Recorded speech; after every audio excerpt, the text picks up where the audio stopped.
البدع والأهواء، أهل البدع العقائدية وأهل البدع السياسية.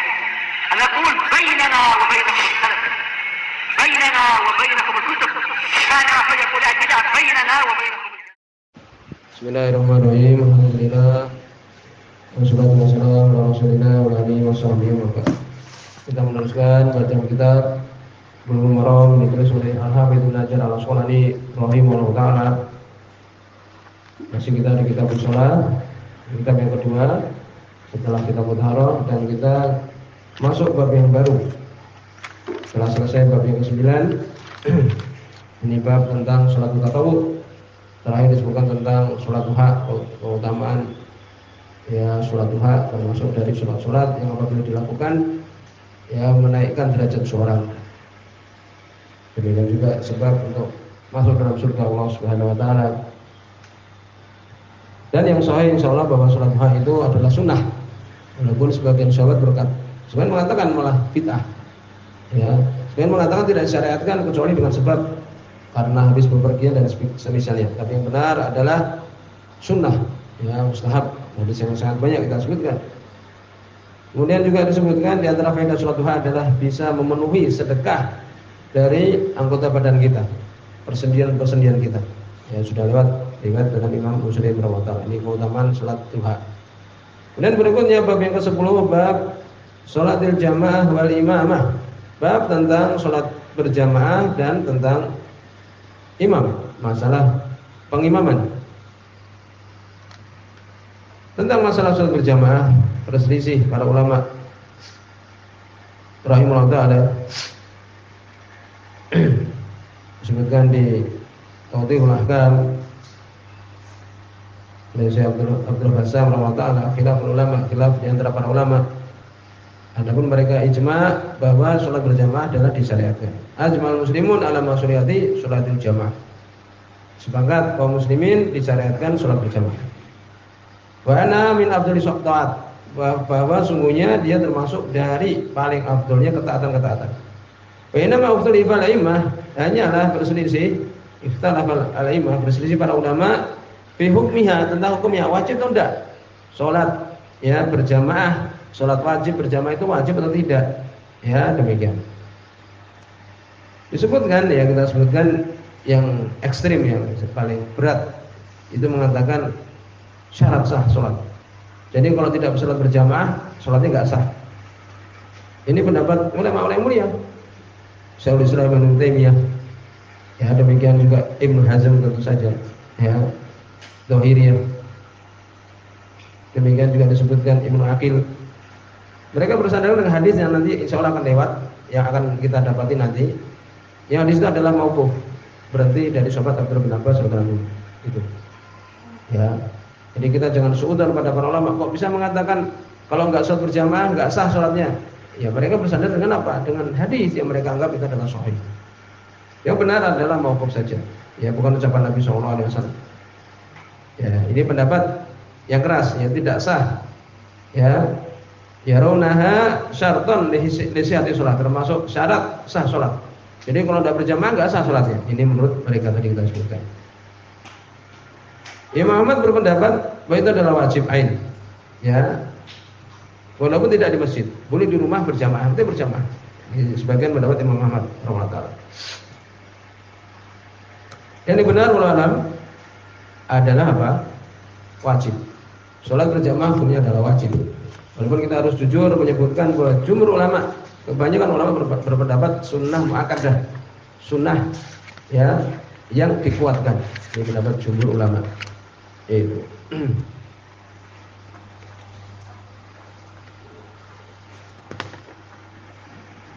Disebutkan ya yang benar adalah wajib ya bagi laki-laki.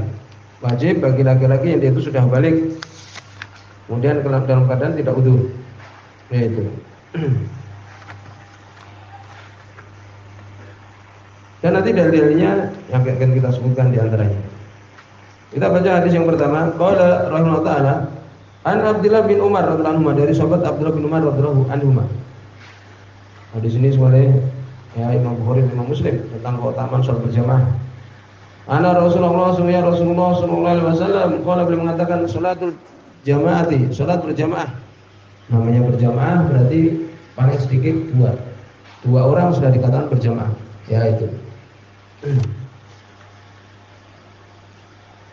Salat berjamaah afdalu min salatil fardhi, lebih afdal dari salat sendirian. Al-fard ini sendirian, fard. Ya. Termasuk dari fardun mufrad. Jadi sholat berjamaah lebih bagus dari sholat al-fardhi, yakni sholat sendirian. Fi sab'in wa isrina darajah, dengan 27 derajat. Muttafaqun alaih, hadis Bukhari Muslim. Sholat berjamaah lebih bagus dari sholat sendirian 27 derajat.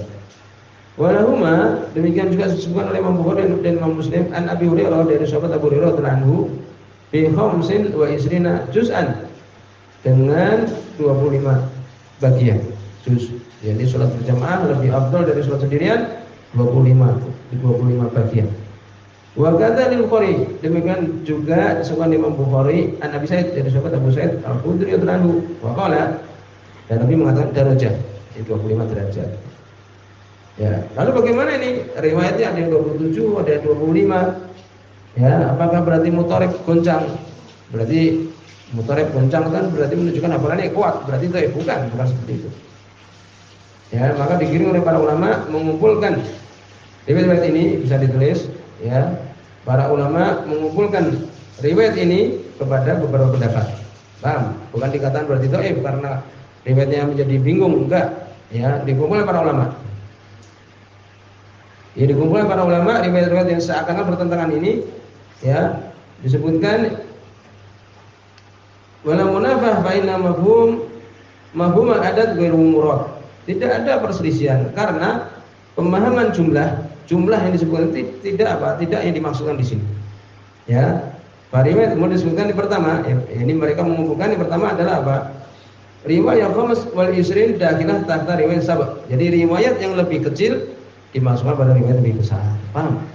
Jadi yang 25 masukkan 27, sudah selesai. Tidak ada dikatakan hadisnya menjadi lemah, tidak.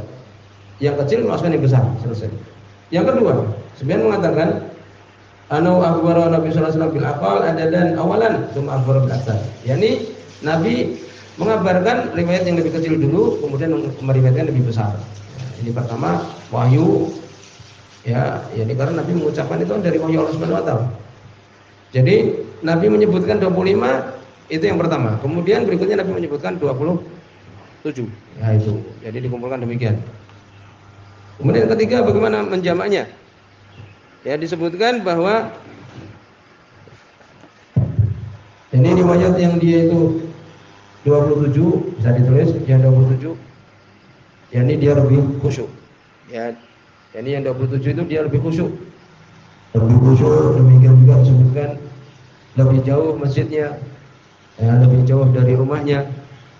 Juga sebagian mengatakan ya tadi ribut di masjid karena jauhnya masjid. Sedangkan 25 karena apa? Dekatnya masjid. Ya itu. Demikian juga sebagian mengatakan jumlahnya lebih banyak. Ya, yang 27 itu jumlahnya lebih banyak. Ya itu. Kemudian sebagian yang mengatakan dengan apa? Dengan pendapat-pendapat yang lain. Ya, menyebutkan dengan pendapat-pendapat yang lain. Jadi mereka mengumpulkan kepada jawaban tadi. Jadi mengatakan bahwa yang pertama tadi, bahwa pertama datang kepada Nabi kabar yang sedikit, kemudian datang kabar berikutnya yang banyak. Kemudian disebutkan juga yakni bahwa yang sedikit masuk pada yang banyak. Nah, itu. Kemudian yang ketiga sebenarnya mengatakan bahwa riwayat yang mengatakan 27 itu yang dia lebih jauh masjidnya. Nah, itu. Atau sebagian mengatakan 27 itu yang dia itu jamaahnya lebih banyak. Sebagian mengatakan juga lebih khusyuk. Nah, itu. Sehingga yang 25 yang dia itu lebih dekat dan semisalnya.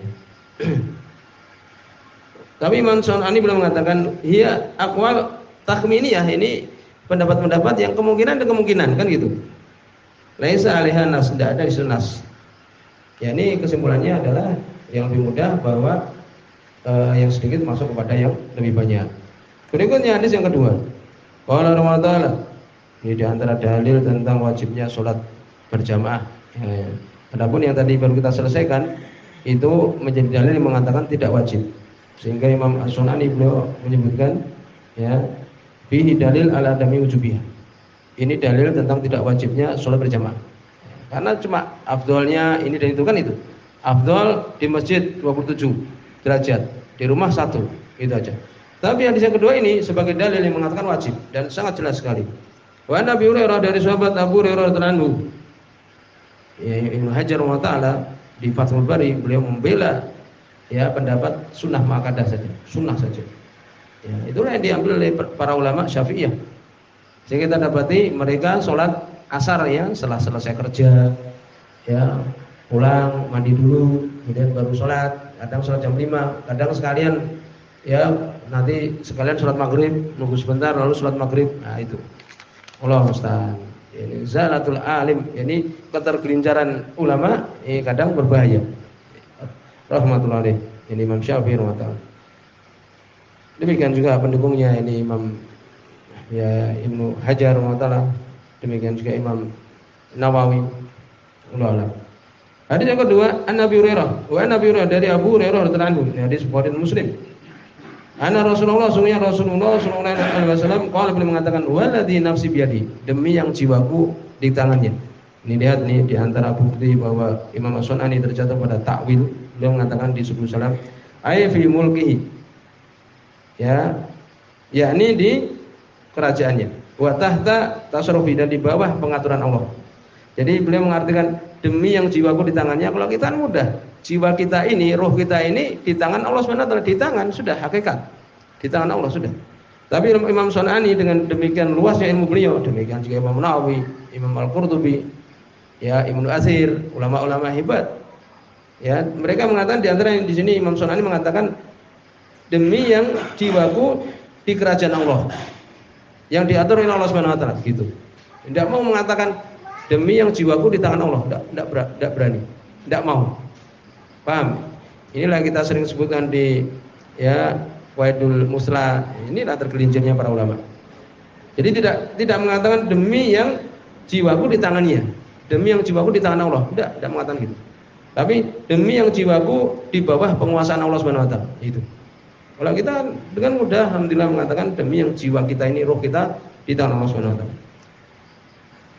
Kemudian disebutkan di sini laqad hamamtu, dan sungguh aku berkeinginan keras an amura, untuk aku memerintahkan bihatab, terhadap kayu bakar kayu tatop untuk dikumpulkan. Aku berkeinginan keras tuh sebagian orang mengumpulkan kayu bakar. Tsumma amura bisalah, kemudian aku perintahkan untuk ditegakkan salat. Kayu adzana laha, kemudian diadzankan untuknya. Ini adzan salat Isya semisalnya. Tsumma amara rajulan, kemudian aku merintahkan seseorang faya umman nas, untuk dia mengimai manusia. Lalu kemana Nabi sallallahu alaihi wasallam? Tsumma ukhalifu, kemudian aku menyelisihi, ya aku pergi ila rijal, kepada laki-laki yang banyak. Ya, ini berarti menunjukkan ini bagi laki-laki. Perempuan di rumah salat berjamaah, kan itu yang afdal. Kemudian aku akan menyelisih, ini aku kemudian pergi, ya tidak di masjid, ya kemudian aku pergi kepada orang-orang la yasyhaduna shalah, yakni laki-laki yang mereka tidak menyaksikan salat, yakni salat berjamaah, tidak ikut salat berjamaah, akan mendatangi mereka yang tidak ikut salat berjamaah. Fa uharriqu alaihim buyutahum, maka aku bakar ya atas mereka itu rumah-rumah mereka, aku bakar rumah-rumah mereka. Ya kenapa? Karena mereka tidak mau salat berjamaah. Ini menunjukkan wajib berarti kan itu.